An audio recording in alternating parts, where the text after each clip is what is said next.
నమస్తే రచన. చూశారు కదా! హాసిని హత్య జరిగిన విధానం మాత్రం తీవ్ర కలత చెందేలాగే ఉంది. అసలేం జరిగింది? ఎందుకంటే ఇన్ఫర్మేషన్ అంతా బయటికి రావట్లేదు. ఇది ట్రాన్స్‌జెండర్స్ హత్య కాబట్టి ఎవరు పెద్దగా పట్టించుకోరు. కానీ దీని వెనక భయంకరమైన పెద్ద కారణాలున్నట్టుగా తెలుస్తోంది. మీకు తెలిసిన నిజాలేంటి? మాకు అంటే ఇది అయినప్పుడు మర్డర్ అయినప్పుడు నైట్‌లో ఆహ్, రిపోర్ట్స్ ప్రకారం 10 ఆ టైంలో జరిగింది నెల్లూరులోనే. తను ఒక గుడి కుంభాభిషేకం పొద్దునయింది. తను కూడా కుంభాభిషేకం చేసి శ్రీశైలం బయలుదేరి వస్తుంది. లాస్ట్ వీడియో కొన్ని గ్రూప్స్‌లో పోస్ట్ చేసింది తను. అయితే ఏపీ, తెలంగాణకు సంబంధించి ఒక గ్రూప్‌లో ఆ విషయం వచ్చిందని నాకు కాల్ వచ్చింది. నేను ఆ గ్రూప్‌లో లేను యాక్చువల్‌గా క్విట్ అయ్యాను కొన్ని రోజులకి. సరే అని నేను యాడ్ చేయమని అన్నప్పుడు వాళ్ళు కొన్ని ఫోటోలు, వీడియోస్ పంపారు. చాలా డిస్టర్బింగ్. అది చూసేటప్పటికి చాలా అంటే అసలు నమ్మలేకపోయాను యాక్చువల్‌గా. ఎందుకంటే హాసినిని ఒకలాగా అంటే ఒక ఎల్డర్ సిస్టర్‌గా నేను భావిస్తాను యాక్చువల్‌గా. అండ్ ఆల్మోస్ట్ ఆల్ 2013 అప్పటి నుంచి 2009 నుంచి కూడా నాకు అంటే ఒక అక్కలాగా ఒక సిస్టర్లీ రిలేషన్షిప్ ఉంది. ఆహ్, ఆ దృశ్యాలు చూసేటప్పటికి ఒక్కసారి షాక్‌లోకి వెళ్ళిపోయానండి. ఇంకా నైట్ టైమ్ 1, 2 టైంలో వచ్చింది అవన్నీ. కంటిన్యూస్‌గా కాల్స్ వస్తానే ఉన్నాయి యాక్చువల్‌గా. ఎందుకు నేను కూడా చేస్తా ఉన్నాను. ఎలా అయింది ఏంటి అని. తను పూజ ముగించుకొని నెల్లూరు ఆ ఫ్లైఓవర్ తిరుగుతుంటే 2 కార్‌ల్లో వచ్చి తెలియని వాళ్ళు దాన్ని ఆపి, కార్‌ని ఆపి తన్ని దించి అక్కడ పక్కనే రైల్వే ఇది ఉంది. ట్రాక్ దగ్గర తీసుకొని వెళ్ళి మర్డర్ చేశారని కథనాలు అక్కడ ఉన్నవాళ్ళు చెప్పారు. ఆ కార్‌లోనే తనతో పాటు ఇంకొక ముగ్గురున్నారని వీడియోస్ ద్వారా తెలిసింది. చాలా బ్రూటల్‌గా మర్డర్ చేశారు. అంటే ముందు మేము చూసిన 2, 3 ఫోటోలు మేము అనుకున్నాము ఇదెలా అయింది? ఏంటి? మర్డర్ చేశారు సరే. 4, 5 తెల్లవారుజామున టైంలో కొన్ని భయంకరమైన ఫోటోలు గ్రూప్స్‌లో వచ్చినియి. సర్క్యులేట్ అయినియి. వేట కొడవలతోటి చాలా దారుణంగా అంటే దే స్లైస్డ్ యాక్చువల్లీ అన్నమాట. That's such a disturbing picture. ఎందుకంటున్నానంటే అంటే మేము మా తల్లిదండ్రుల్ని అందరిని వదిలేసి అక్క చెల్లెళ్ళు ఇలాంటి ఒక ఒక ఒక మదర్‌లీ, ఒక సిస్టర్‌లీ లవ్ తోటి కమ్యూనిటీలో అక్కడే ప్రేమలు ఎతుక్కున్నాం మనం. అక్కడ దొరికినాయి మాకు ప్రేమలు. అలాంటి రిలేషన్‌షిప్స్‌లో ఉన్న మాకు సాటి కమ్యూనిటీ అక్క గాని, సోదరి గాని అలాంటి పరిస్థితుల్లో చూసినప్పుడు చలించిపోయాం. అంటే ఎందుకు చలించిపోయామంటే భయం ఒకలాంటి భయం.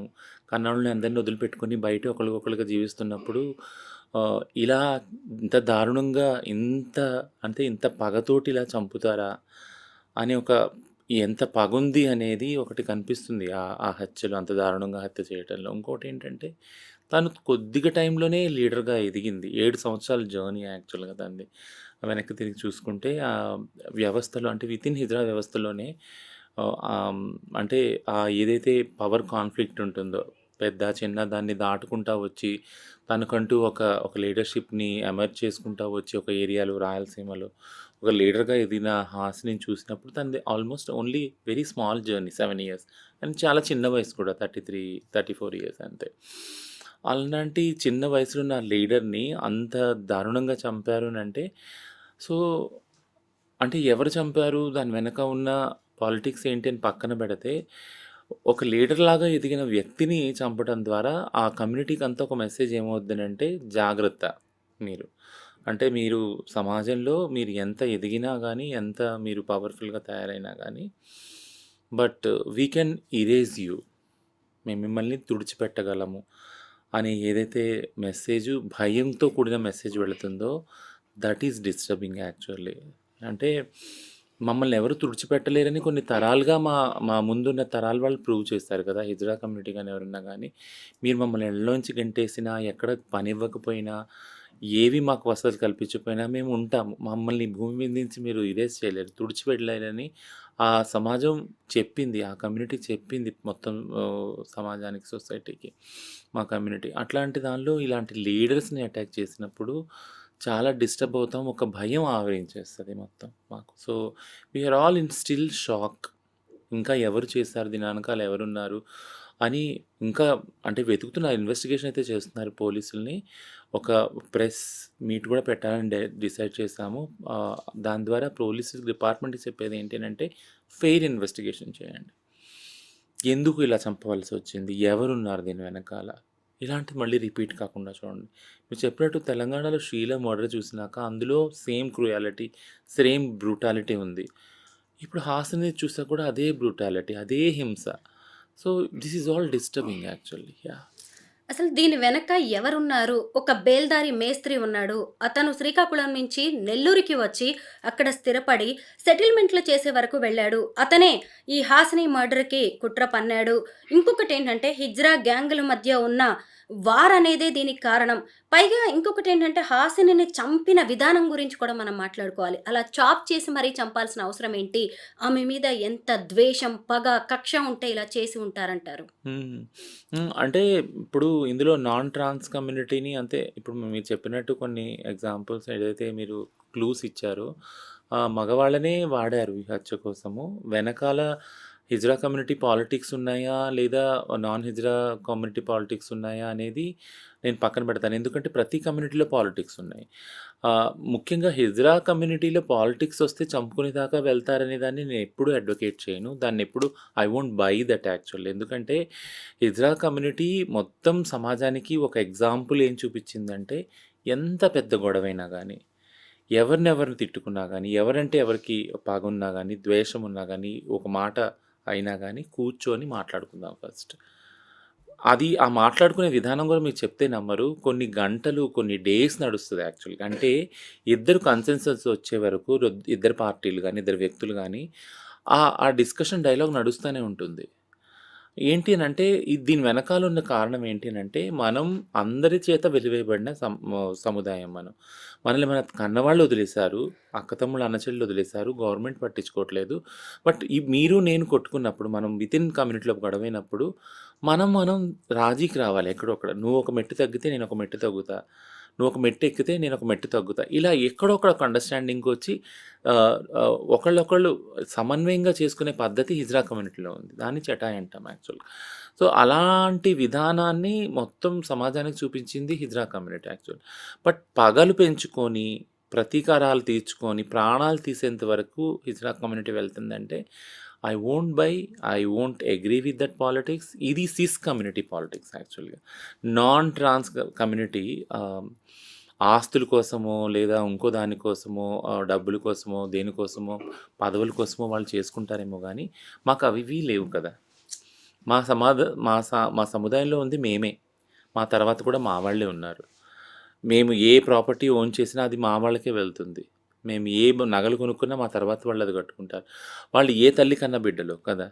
వాళ్ళందరూ వచ్చి ఒక చోటకొచ్చినప్పుడు వాళ్ళకి ఫుడ్డు, ఒక షెల్టరు అన్నీ కల్పించేది మా సముదాయం కదా!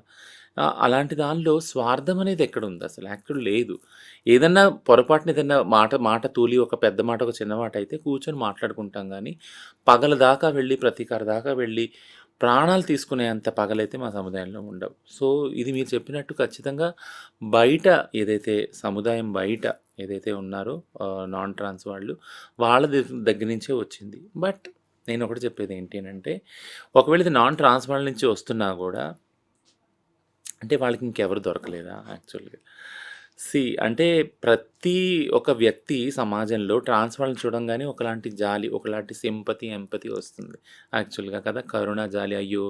వీళ్ళెవరూ లేరు వీళ్ళకి అనే జాలితోటే ఒక రూ. 10 తీసిచ్చినా ఇస్తారు వాళ్ళు అడుక్కోటానికెళ్ళినప్పుడు అది. వీళ్ళనేం అనకూడదు. ఎందుకంటే దేవుడు వీళ్ళతో ఉంటాడు. వీళ్ళ తల్లిదండ్రులు లేరు కాబట్టి వీళ్ళ మాట పడకూడదు మనము. దేవుడు వీళ్ళతోటి ఉంటాడు ఎప్పుడు. ఎందుకంటే ఎవ్వరు లేనోళ్ళు కాబట్టి దేవుడు ఉంటాడని నమ్ముతారు. అలాంటి వాళ్ళని హత్య చేసేదాకా తీసుకొని వెళ్ళిన ఆ విధానము, ఆ క్రూరమైన విధానం ఒకటి, ఆ దురాశ గాని చూసినప్పుడు నాకు ఒకటే అనిపిస్తుంది. ఇది అవసరమా?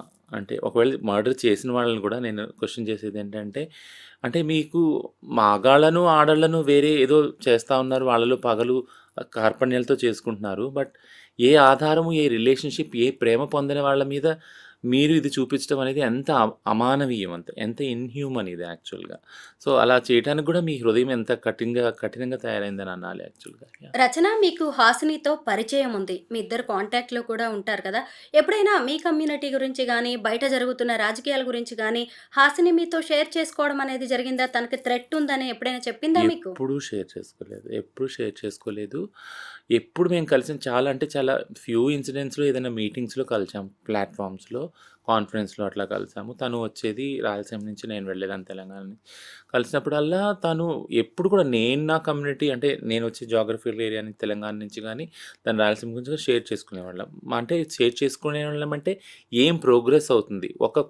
ఒకే విషయంలో మా ఇద్దరికి డిస్కషన్ అయ్యేది. "నువ్వు గవర్నమెంట్‌ని ఏం అడుగుతున్నావు చెల్లి" అని తను అడిగేది నన్ను. "నువ్వు గవర్నమెంట్‌తో ఎలా పని చేస్తున్నావు అక్క" అని నేను అడిగేదాన్ని. ఎందుకంటే ఏ లీడర్స్ మధ్యన అలాంటి హెల్తీ డైలాగ్ అవసరం. నేను ఇలా చేస్తున్నాను, ఇంకా ఎలా చేయొచ్చు అని తను అడిగేది. నేను ఇది చేస్తాను అప్డేట్ చేసేదాన్ని యాక్చువల్‌గా. ఈ డిస్కషన్ తప్పించి నా వెనకాల అంటే మన కమ్యూనిటీలో ఇంత రైవలరీ ఉంది, లేకుంటే ఇంకోటవుతుంది, భయంగా ఉంది, ప్రాణహాని ఇది ఎప్పుడు కూడా ఎక్కడ కూడా తను షేర్ చేసుకోలేదు.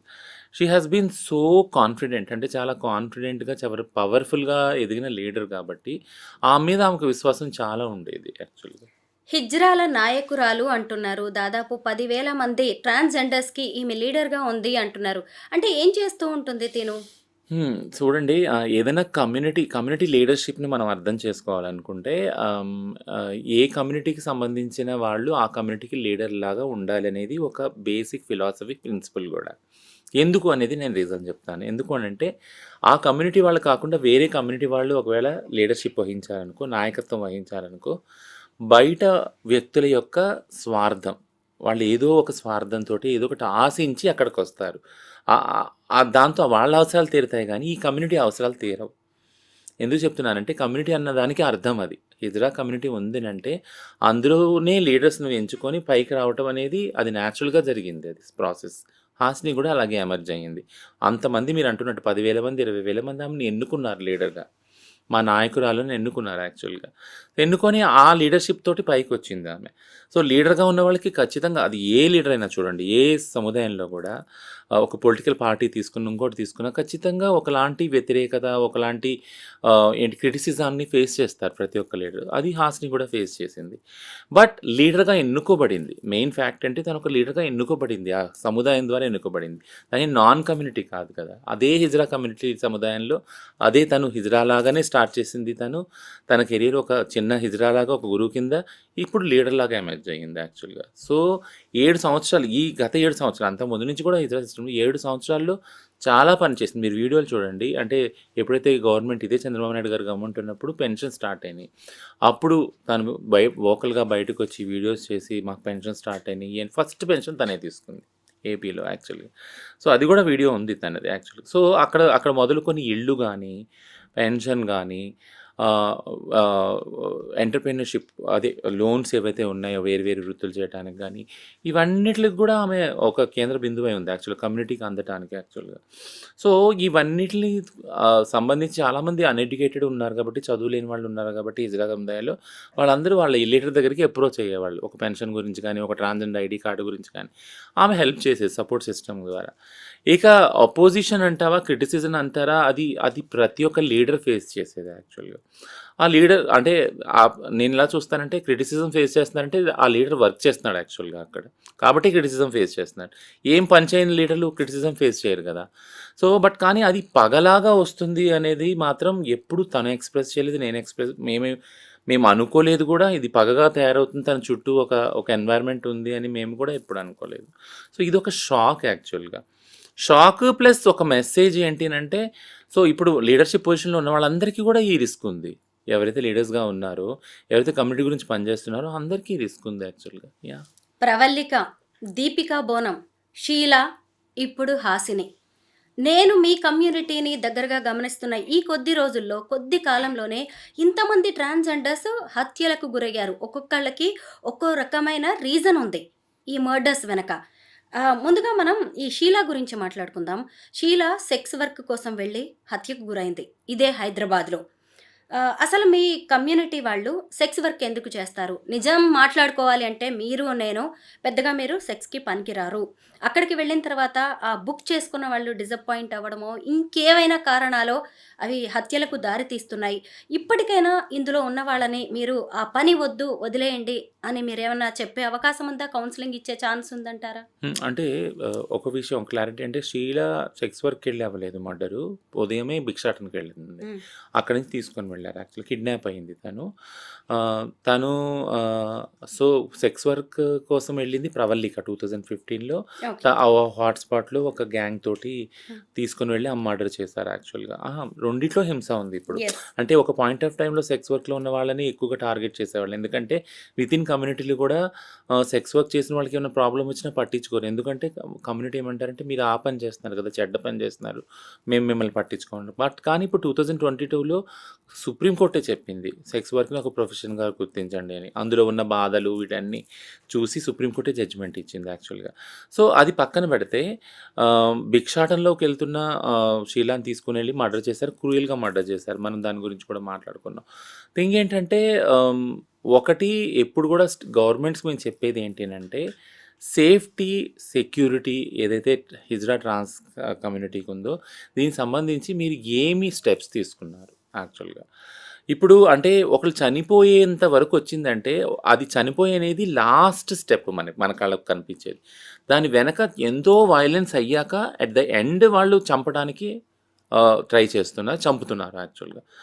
షీలా విషయంలో కూడా నేను చెప్పాను. 8 నెలలు, ఒక సంవత్సరం నుంచి కూడా మా వాళ్ళని పట్టుకొని దొరికినోళ్ళు దొరికిన చోట బ్లేడ్‌లతోటి, కత్తులతోటి బెదిరించి, కోసి, మొబైల్సు, గూగుల్ పే, ఫోన్‌పేల ద్వారా ట్రాన్స్‌ఫర్ చేసుకోవటం, ఉన్న డబ్బులన్నీ, బంగారం ఇవన్నీ చేస్తున్నారు. ఆ హింస అన్నీ. బట్ అది రిపోర్ట్ చేసినా కానీ అది రిపోర్ట్‌గా ఇదవ్వలేదు. దాన్ని సీరియస్‌గా తీసుకోలేదు. బట్ ఎప్పుడైతే ఇలాంటి క్రైమ్ సీరియస్‌గా తీసుకోలేదో బాడీలీ హార్మ్ జరుగుతుంది కదా! బాడీని రక్తసిక్తం చేస్తున్నారు. అట్లాంటి దాన్ని సీరియస్‌గా తీసుకున్నప్పుడు ప్రాణం తీసేంత వరకు అది దారి తీసింది యాక్చువల్‌గా.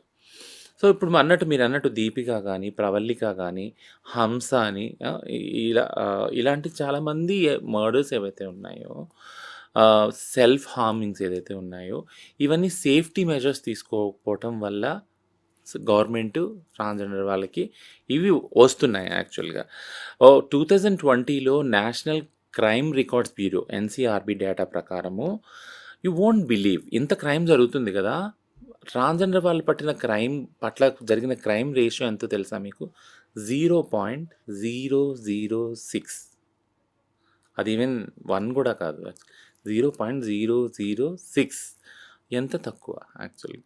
అంటే ఇన్ని లక్షల జనాభా ఉన్న భారతదేశంలో అంత మాత్రమే క్రైమ్ జరుగుతుంది వాళ్ళతోనే. అంటే మనం కానీ డైలీ వింటున్నాం క్రైమ్ జరుగుతుంది, ఇక్కడ జరుగుతుంది, అక్కడ జరుగుతుంది అది అని.